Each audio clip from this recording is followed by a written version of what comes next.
This conference will now be recorded. Hello, everybody. Welcome to the Satellite Book Club Seminar Series, session number 29. I'm Jordan Girth with the National Weather Service Office of Observations. Thank you for joining us. I hope you're staying well. We've got a great presentation today from Sheldon Kusselson, the CIRA Research Associate and former satellite meteorologist at the NOAA NESDIS Satellite Analysis Branch.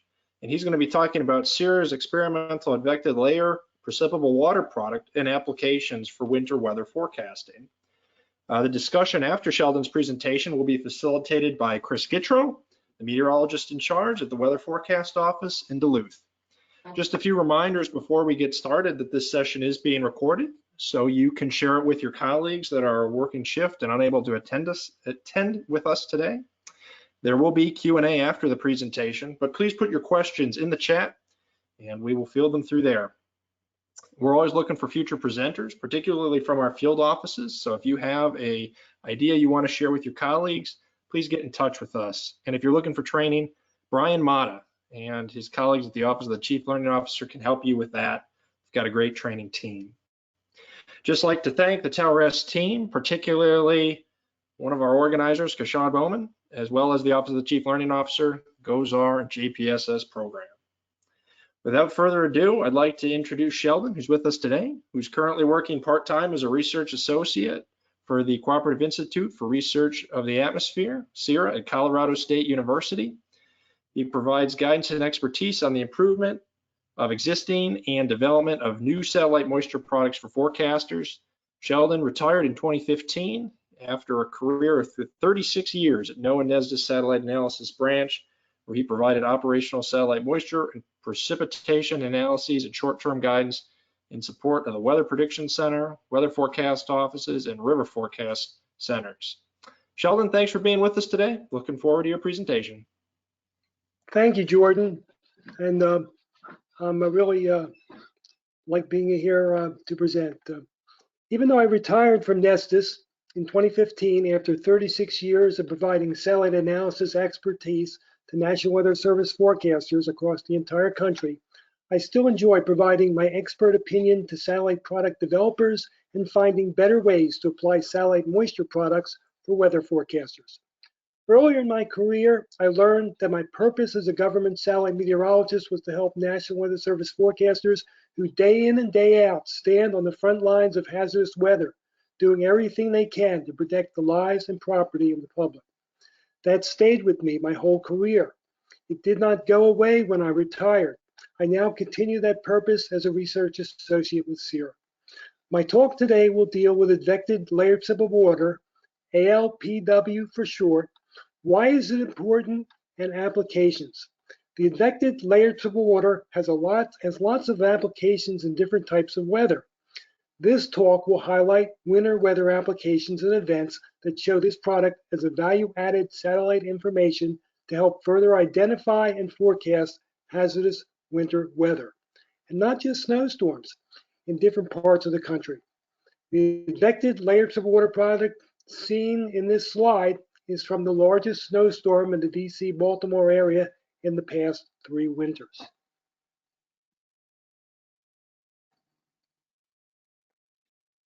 Okay. Trying to, right.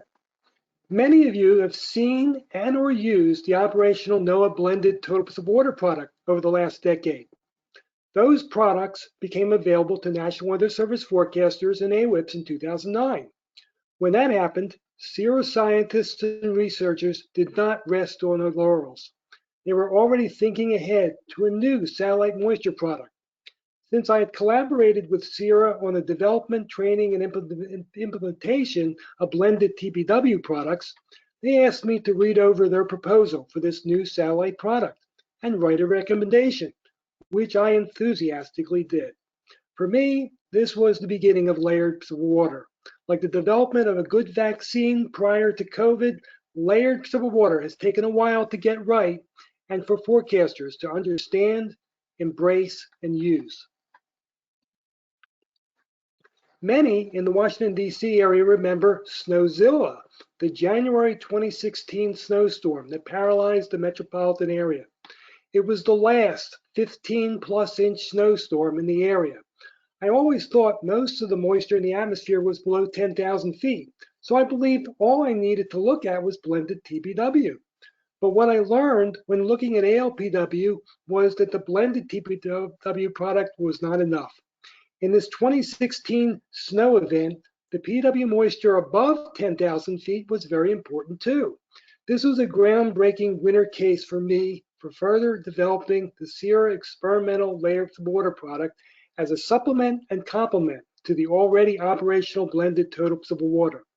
A lot of guessing was involved if one only looked at the GOES and blended TPW to figure out that high-level precipitable water moisture from the tropics as far away as Central America or even the tropical Eastern Pacific was adding to the moisture depth that day over the mid-Atlantic states, but not when overlaying each layer's wind flow for advection on the layered PW product. This was one of the reasons there was a need almost 4 years ago to add advection to the layered precipitable water product. High-level moisture advection, especially in areas above 10,000 feet, can be important too. Just imagine if this mid-September 2013 Colorado once-in-a-thousand-year precipitation event occurred 2 states further north and 2 weeks later and with sub-freezing temperatures. Sound like something that could have occurred late in September of 2019? Well, it did. In Montana, in late September 2019, we're up to 52 inches of snow fell. Do you see the connection to the moisture of developing tropical storm Narda in the tropical Eastern Pacific? And not just in the 2 lowest layers, but also the middle 700 to 500 layer as well.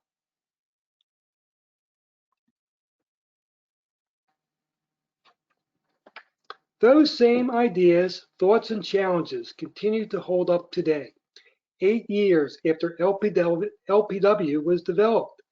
The solution today is slightly modified from 8 years ago, as now advection by model winds, the only model forecast in the product, has been added to layered precipitable water. And microwave retrievals to produce the product have the advantage over geodata of seeing through the clouds. All solutions to the challenges by providing added information to the forecaster. Reasons advected layered precipitable water will continue to inch closer to becoming an operational NOAA satellite product in the coming years, just like blended TPW.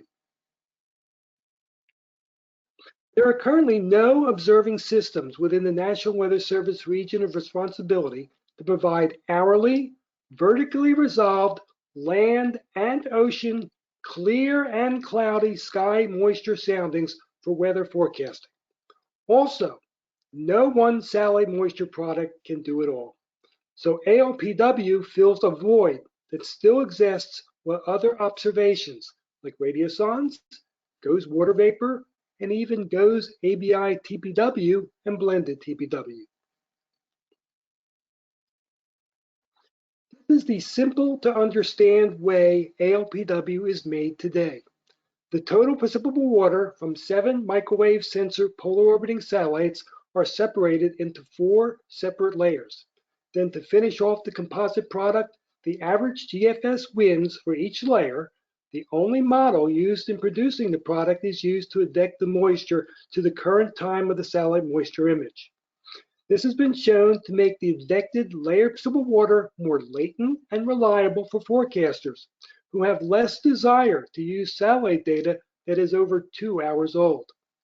Thus, ALPW becomes a 4D water vapor product that can be applied to many forecast problems.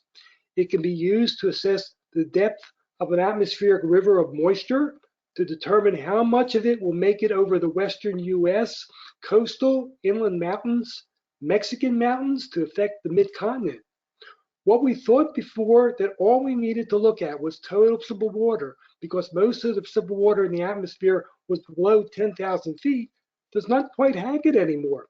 What I have learned in the last few years is that a favorable amount of middle and high level moisture can be the difference between an ordinary heavy precipitation event and an extraordinary or even historic event, like seen already in a number of cases and also coming up. Before I get to some additional cases, I want to emphasize that ALPW, like blended TPW, was never developed as a standalone satellite moisture product. They always provide added value to all the other weather variables, model input, radar, other satellite data, etc. that go into forecasters' analysis and eventual forecast, especially for situational high-impact weather events.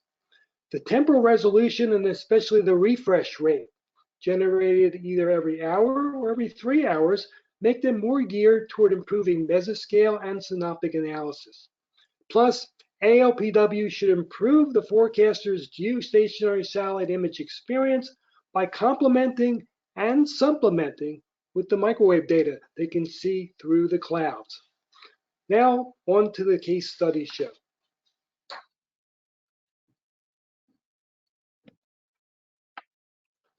When we think of winter weather, we usually think of snow. But in the West, and particularly the West Coast, there is more than snow to deal with at this time of year. For the 14 months leading up to this Southern California deadly mudslide early on Tuesday morning, January 9th, 2018, there was one of the wettest November through February periods in history, followed by practically no precipitation from March through December of 2017, resulting in the largest fire in California history up to that time. My examples of ALPW most of the time have a forecast angle to the analysis. This ALPW analysis from almost 24 hours before the deadly mudslide showed not 2, not 3, but 4 layers of atmospheric rivers of moisture pointed towards Southern California. ALPW, along with other information, increased forecaster confidence to issue early warning alerts of increased chances of devastating floods, mudslides that could occur, especially in the burn areas. You've heard it from the Hurricane Center, it only takes one. This winter we have La Nina. It usually brings more rain to the Pacific Northwest during the winter, and they are most vulnerable this winter with all their burn areas from the past summer's fire season. But hey, Sheldon, you're not showing the right slide. Oh, yep, sorry about that. Okay, let me start that over again. When we think of winter weather, we usually think of snow, but in the West, particularly the West Coast, there is more than snow to deal with this time of year. For the 14 months leading up to the Southern California deadly mudslide on the early morning of January 9th, 2018, there was one of the wettest November through February's periods of history. There was no precipitation from March through December 2017, and also resulting in the largest fire in the California history up to that time. My example of ALPW most of the time have a forecast angle. This ALPW analysis from almost 24 hours before the deadly mudslide showed not 2, 3, but 4 layers of atmospheric rivers of moisture pointed towards Southern California. ALPW, along with other information, increased forecaster confidence to issue early warning alerts of increased chances of devastating floods, mudslides that could occur, especially in the burn areas. And you've heard it from the Hurricane Center that it only takes one, and certainly would only take one this winter in the burn areas for a devastating, catastrophic mudslide or flood to occur in the West this season. Snow is rare in southern Texas.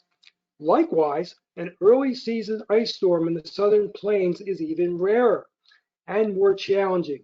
Both kinds of events upset people's lives. We kind of knew the use of ALPW would be helpful to the forecaster for more normal winter weather. We have been pleasantly surprised at how graphic the product has been in highlighting the important contribution of high-level tropical originating moisture, especially when transported thousands of miles to a locality that has freezing temperatures. Forecasters tend to better remember patterns that can result in hazardous weather. This should further increase forecaster confidence in successfully recognizing these unusual hazardous cold season events, like the unusual southern Texas snow event that occurred in 2017, and the even rarer past October's early season catastrophic ice storm in Oklahoma and northern Texas that caused massive power outages for more than a week, along with destruction. ALPW provides valuable additional information to allow forecasters to earlier recognize and monitor these moisture patterns before the storms bring their destructive and catastrophic results, thus increasing forecaster confidence in earlier alerting the public and emergency managers to the coming hazard. In 2018, it came to my attention that two National Weather Service forecasters that I knew very well were going to give a talk on a heavy snowstorm that affected North Carolina that year.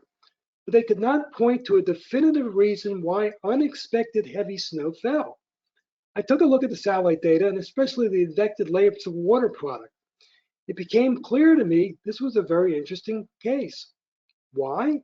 The Advected layers of water product showed a distinct moist boundary just off the coast.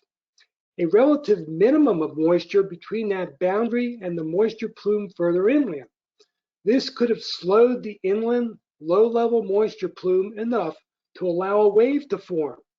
In addition, the 700 to 500 layer showed two moisture plumes extending back to the Gulf of Mexico and back to northern Mexico for added high-level moisture. ALPW had found at least two reasons why heavy snow fell with this case. Forecasters can use this information to learn with ALPW for the next time it snows there.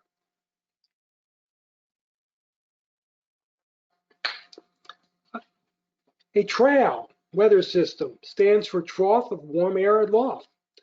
Typically seen during the winter season, it is a tongue or concentration of relatively warm, moist air aloft that wraps around to the north and west of a mature storm. ALPW allows us to better see the depth of moisture and the advection with these systems that can produce a lot of snow. When layer winds that are parallel the highest moisture meet the intense lift and photogenesis associated with these TRALs, they are favored reasons for heavy and or prolonged precipitation. During a winter storm, the heaviest snowfall amounts frequently occur along north and or west of the TRAL axis. The ALPW product provides additional objective graphical information at 4 layers of the atmosphere to allow forecasters the ability to recognize, monitor, and forecast the TRAL so that better forecasts of heavy snow can be made. Early recognition of a pattern with the ALPW product for these types of winter storms means forecasters can give earlier notice of impending heavy snowstorms to emergency planners and the public so that they can better prepare for them. The key meteorological points that still need to be reconciled are the speed of the storm and where the freezing temperatures will be, but ALPW plays a big part in providing amount, fetch, and origins of the moisture or atmospheric river at each of the layers.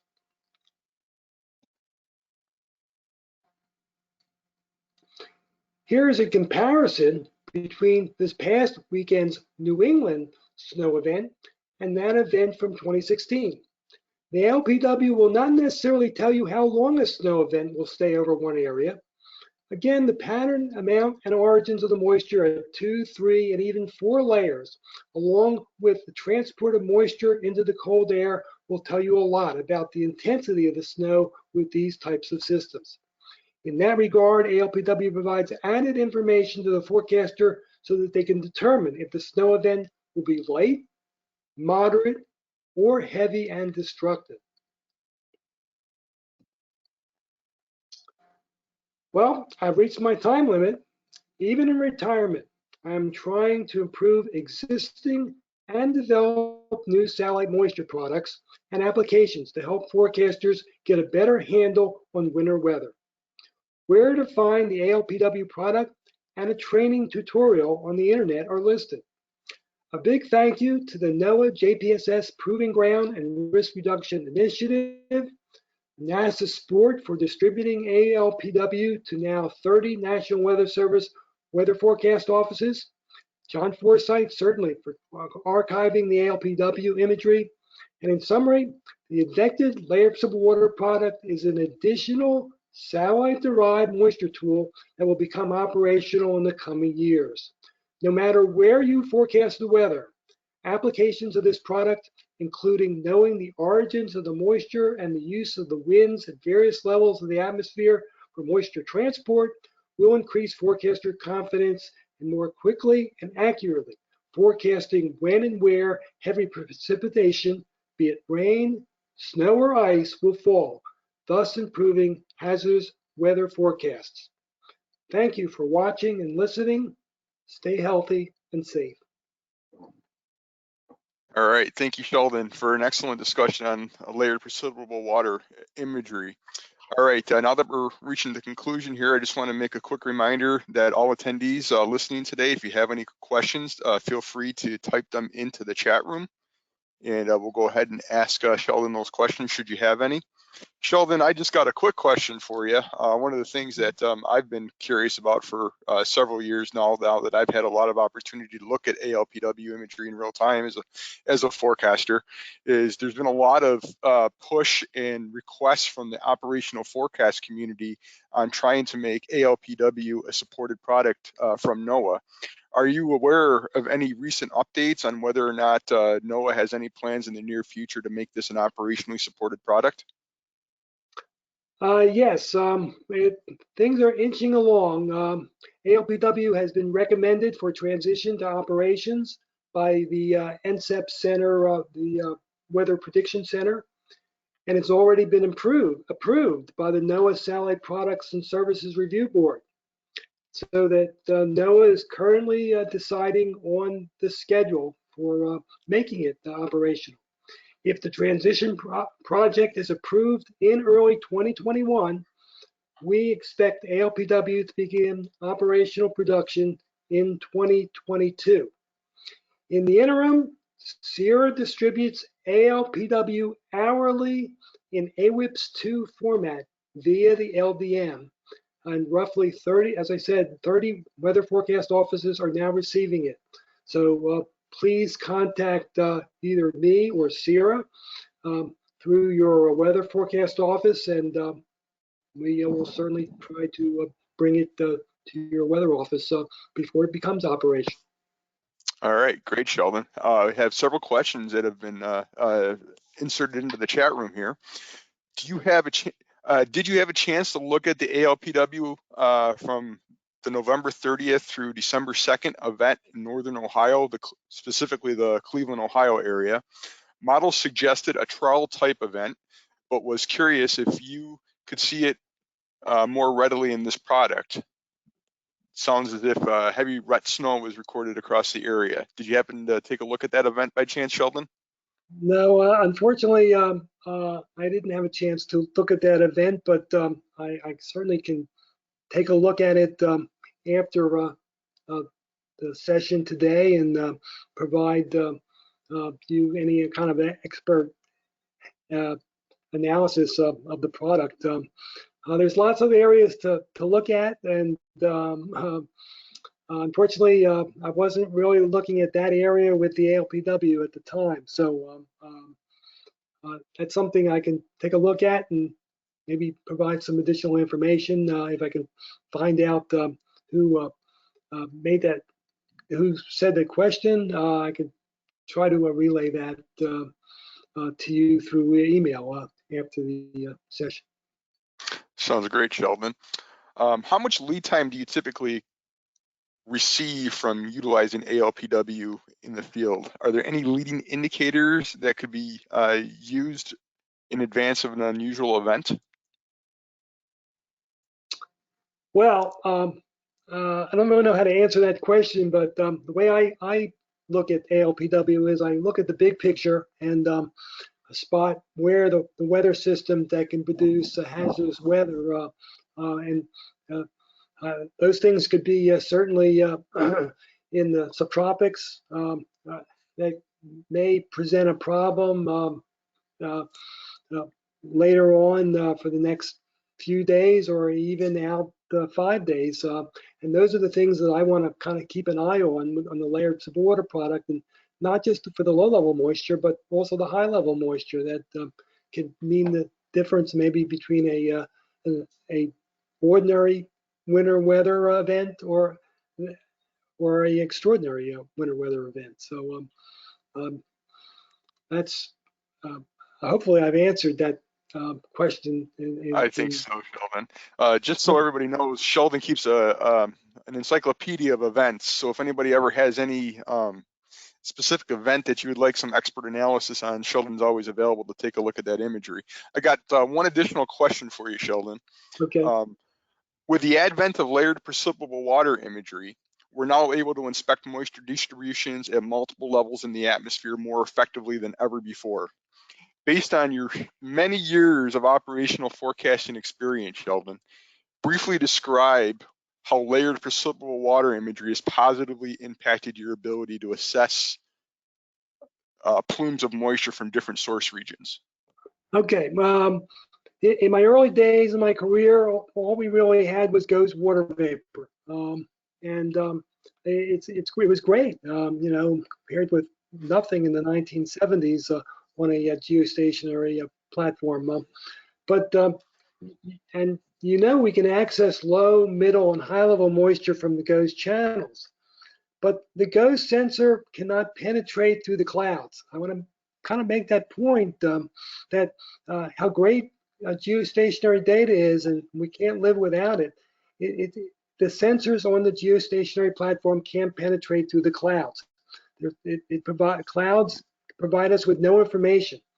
Unlike the microwave sensors on the polar orbiters, and that's where the layered water product gets most, if not all, of its satellite information, provides objective total precipitable water values at each of the 4 layers of the atmosphere.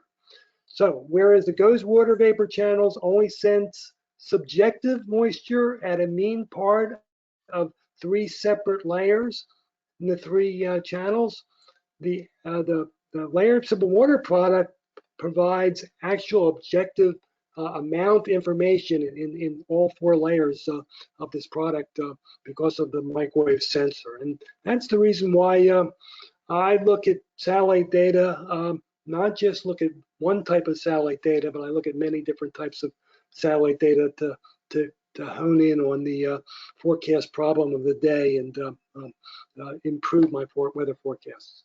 Excellent. Thank you, Sheldon, for the historical context there.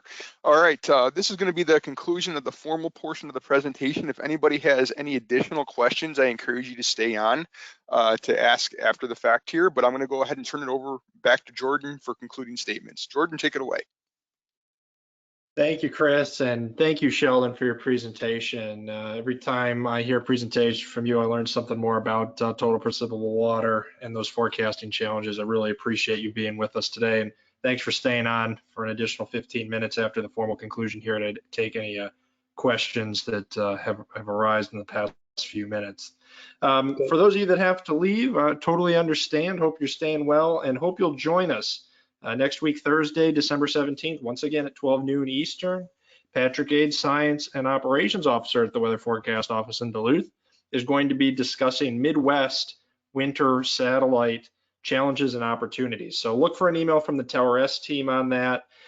There's also, just like everybody these days, we're asking for your feedback. Please participate in our Satellite Book Club seminar series survey.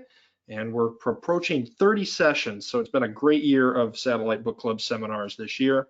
And then last but not least, before I turn it back over or let you go, there is a beginner's guide to GOES-R series data. If you're interested in experimenting with custom visualization of GOES-R imagery and products, Danielle Loso's beginner guide to GOES-R, how to acquire, analyze, and visualize GOES-R series data. Not necessarily for everybody in the Weather Service, but if you're working on a paper or a special project and need to receive some GOES-R data archived and prepared for publication or something, or presentation, check that out. We got Joe Fiore, the GOES-R program, can also help you if you have any questions or topics that you would like.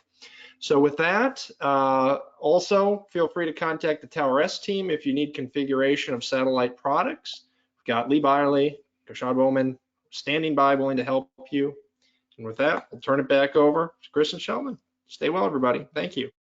All right, Jordan, thanks very much. Got a couple other questions for you, Sheldon, that have filtered in. Okay. How can we access archived ALPW data to go back and review a local excessive rainfall case?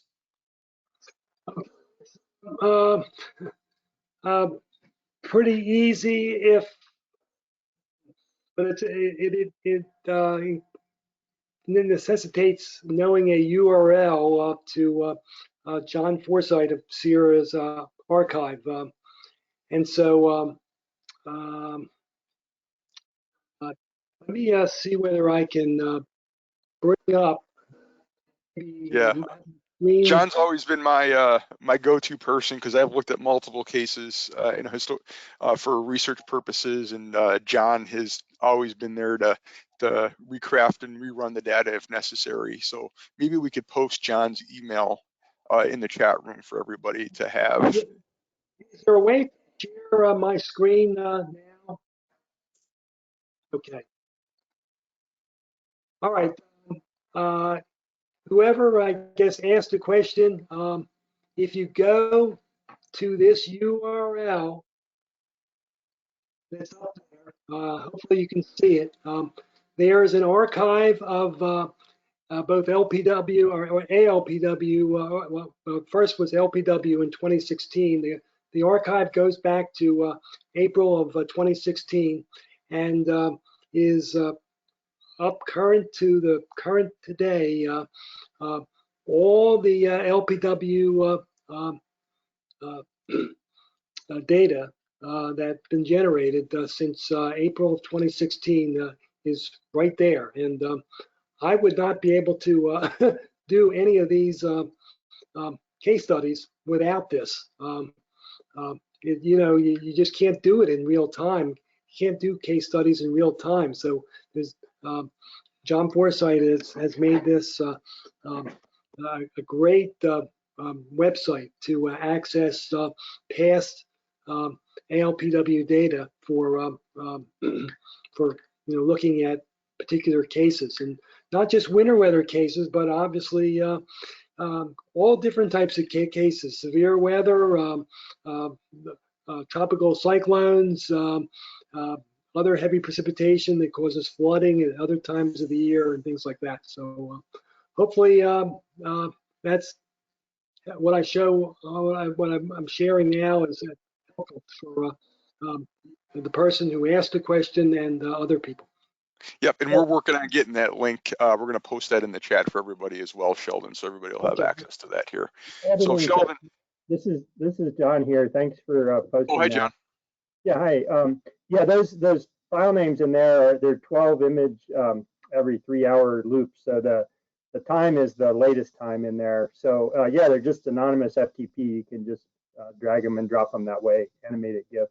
But also certainly contact me. I'll post my email if you need something else or just have questions about it. Right. Awesome. Thanks, John. Sheldon, if you could wave your magic wand, is there anything that you would like to do to improve ALPW imagery or ALPW related products? Well, I think obviously to fill in any gaps that occur in the imagery, that they can be distracting to forecasters. If shared as well, this is the most current hourly product, but what I had to do is take out a couple of bad images to make it look better. And weather going on today in the country is in the Southwest, and you can see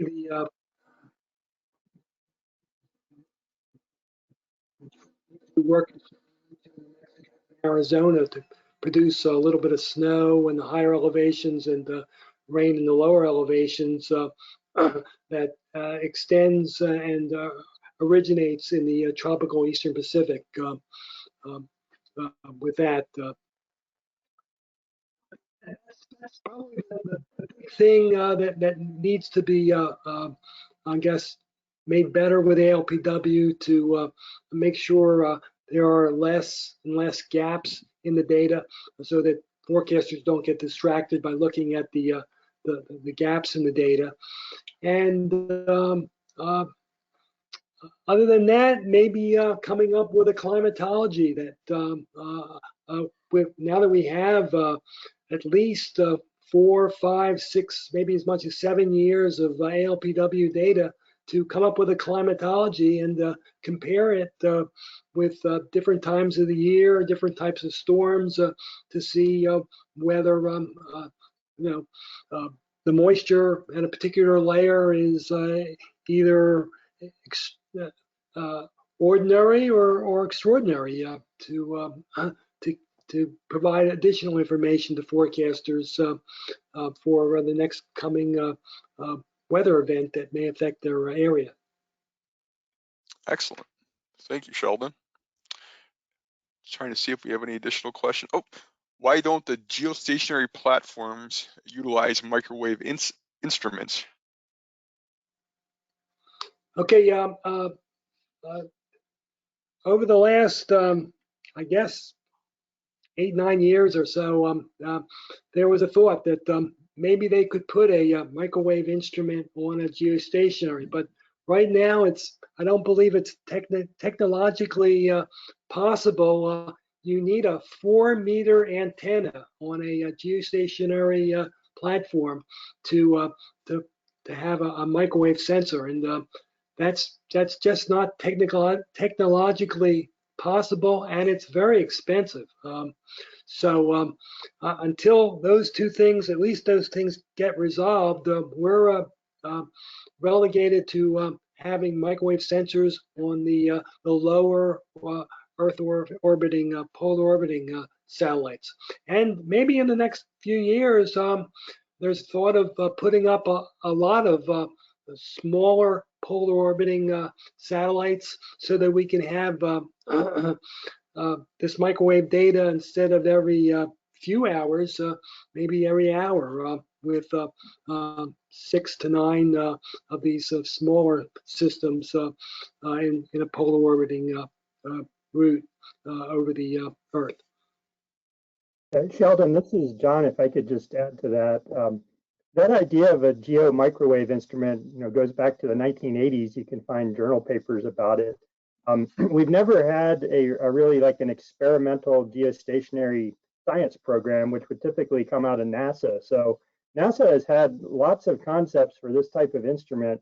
We just haven't ever got to the stage of having the experimental instrument up there, and they've looked at things like synthetic aperture antennas. So to avoid that 4-meter antenna problem Sheldon was describing. So I hope I see this sometime in my lifetime, but it's been talked about for over almost 40 years now, and hasn't happened, at least on the U.S. side. So I think it would still have a lot of hope. But what we're doing with the advection and all the polars, and Bill Line asked about improvements to the product. There's a sort of more small sats coming that with these sort of cheap microwave sounder packages on board that would be very amenable to this. So, we're sort of simulating a geostationary instrument with a lot of low Earth orbiting vehicles right now. That would be my answer to that. But I think I still hope that we see a geo microwave instrument, but it's hasn't risen to the level that the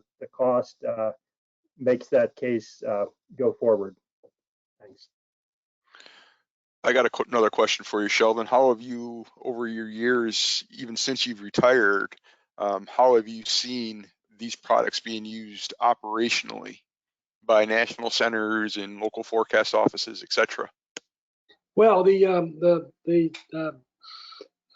NCEP WPC has been making use of the ALPW more and more, especially since it's been it directly goes into their AWIPs. And I have done a number of lectures or even participated in a number of forecast office lectures with Dan BICOS on the ALPW product, and have gone back and provided additional case studies.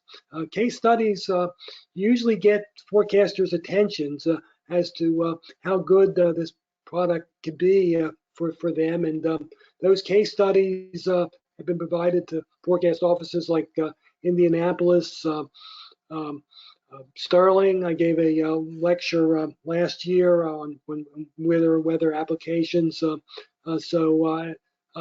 Just getting out these case studies to these forecast offices gets them to look at the data more and help them with their forecasts, and not just for the wintertime.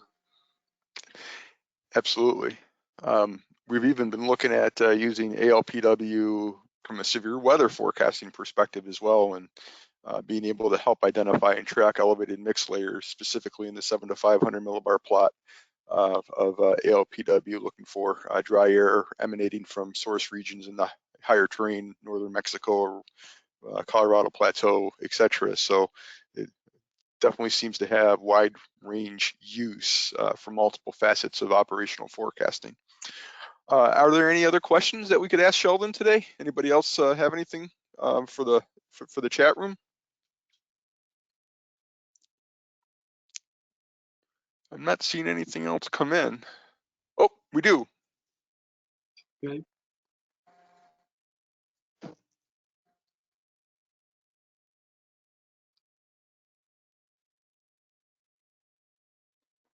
Let me give it a couple seconds here. All right, I'm not seeing anything else come in right now. And if I could find out Ohio event, November 30th to December 2nd, I believe that was the period. I could take a look at that, and if they gave an email address, I could send them an email with what my thoughts on that were. Yeah, this is actually another question did come in, Sheldon. I actually don't know the answer to this one. Has this been taken through the OPG as a situational awareness tool, the operations proving ground, I believe is what we're referring to here in Kansas City? Have you heard anything about this being utilized from a research tool, a situational awareness tool at the OPG level in the National Weather Service? I'm I'm usually out of touch with those types of things. People like Dan Bicos from CIRA, maybe, yeah, or John, or people at the University of Wisconsin may know more about that, but I haven't. But yeah, I feel that just about anybody in any part of the weather enterprise, and it doesn't have to be heavy precipitation or winter weather or flash floods. It can be aviation aspects can benefit from this product with at least some learning about the product. absolutely. All right, I'm not seeing any other questions at the moment. Jordan, did you have anything that you'd like to say before we conclude the session? Just thanks again, Chris. Great job moderating. Thanks everybody for their questions. And of course, thank you so much, Sheldon, for preparing this presentation for us today. Your expertise is appreciated. And I think if you look at the comments there, lots of favorable comments from everybody in the chat. So with that, again, I hope you'll join us next week for our final Satellite Book Club seminar series of 2020. Until then, stay well and take care. Bye-bye. Bye. Bye-bye, everybody. Bye. Thanks, Sheldon. Thank you, Sheldon. Thank you. Thank you. Thank you, Chris. Thank you, Sheldon. All right. Thanks. Thank you, Sheldon. Okay.